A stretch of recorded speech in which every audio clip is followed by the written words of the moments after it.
Good day, everybody. Today we're going to be talking about the Mosin Nagant N9130 rifle bayonet.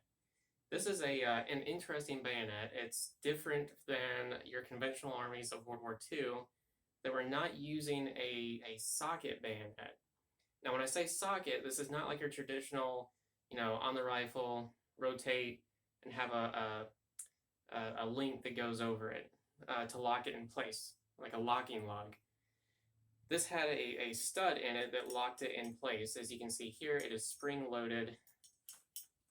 I don't know if you can see that.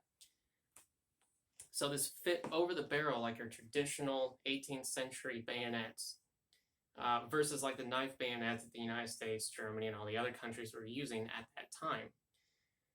This was a cruciform, meaning it had four sides, four blades. Now the blades are not sharp; they're quite dull. They're not going to cut you, as you can see. I do not know of any evidence of these edges being sharpened. However, the tip is quite sharp. Now they would file these down, to my understanding, and what this four-bladed cruciform bayonet would do is it made it extremely difficult for the wound to heal up, sort of like the triangular socket bayonets used during the 18th and early 19th centuries. This kind of harkened on that design, and it's quite interesting. I've not really dived into any stories of the Eastern Front battles where the bayonets were used. That's something that I will do here in the future. But let's dive in and take a closer look at this bayonet. It's got some interesting features that I think you guys are going to really like. Okay, so here you can see the Mosin Nagant bayonet. It's laid out, and you can kind of really get a good look for that cruciform shape that it's got, and you can also get a good close-up of the tip up here. Now, as I was saying, you have this spring mechanized stud right here that helps it lock into place, because the front sight is like the crude musket sights of the day. A lot of these are going to be force stamped. To my knowledge, this is probably original stamped. It does not look like it's been ground down and re-stamped over time. But it is a very crude design, but one that was very effective. And you can still find these a lot of times on the battlefields, whether or not they were dropped or purposefully discarded. But to my knowledge, the Russian soldier was not allowed to lose his bayonet. I do believe they did some bayonet charges in the Eastern Front. And as I said previously, I'm going to do some research on that and get back with you guys. I do not see any manufacturing marks on this particular bayonet. Now, this was the one that was issued with my Mosin Nagant. Not issued, but it was purchased with it. It came with it when it was sold to me through the crate and all that stuff. But as you can see, these sides here of the bayonet, they are not sharp.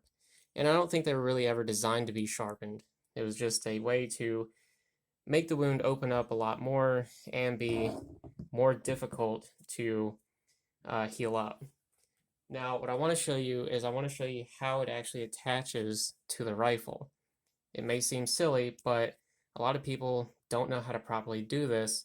And I'm also going to show you how it was actually carried when the bayonet was not attached straightforward in an offensive manner. It was more of a marching method of carrying the bayonet. So stand by for that real quick. Okay, so we are more focused on this portion of the rifle. I don't want you guys to be focused on me. So you take the bayonet, and as you can see, it slides down through the sight, right? So you can see, I want to show you that again. Slides down, okay?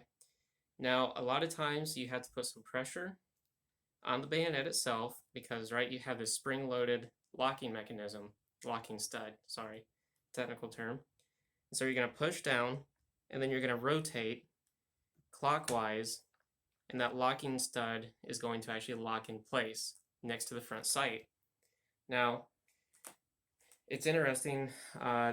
Once this is locked in place, it has no movement at all. It is locked to the barrel, and it's a really great design, to be honest, in this aspect.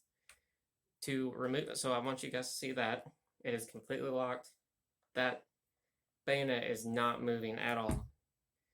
To remove the bayonet, what you're going to do, lift up on the locking stud, rotate counterclockwise or towards you.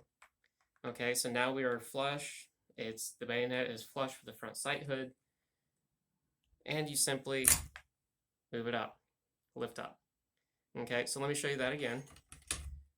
Down, push down, rotate counterclockwise, and it locks in place. You heard that click. Now what you're going to do to remove it, push up on the locking stud, rotate clockwise, and then lift the bayonet up. Sometimes you have to wiggle a little bit, but it comes off.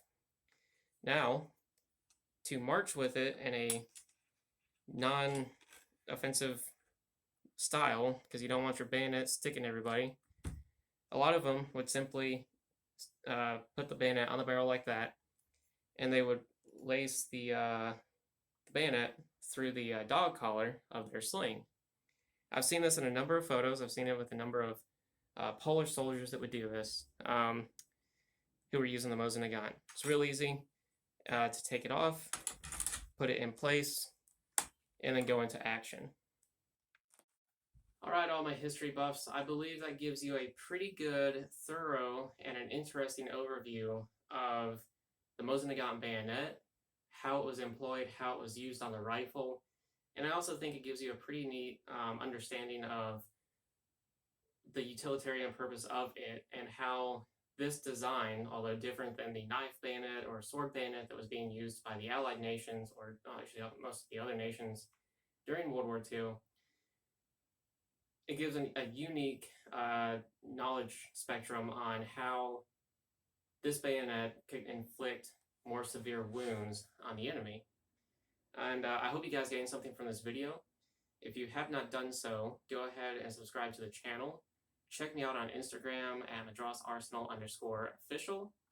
I have a Pinterest page, MadrosArsenal_official, where you can see tons of pins, historical, like military history pins that I have posted. I think I've got over like 2,000 pins. Check it out.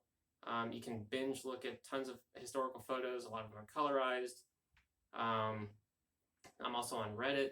And then, of course, here on YouTube, check out all of my playlists. I've got tons on the Mosin Nagant, different things on the Eastern Front, old forts that I've explored.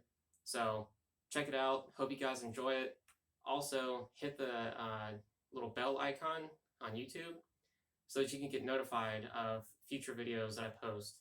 Because I'm going to be doing a lot more on the nitty-gritty details of the different rifles that were used during World War II.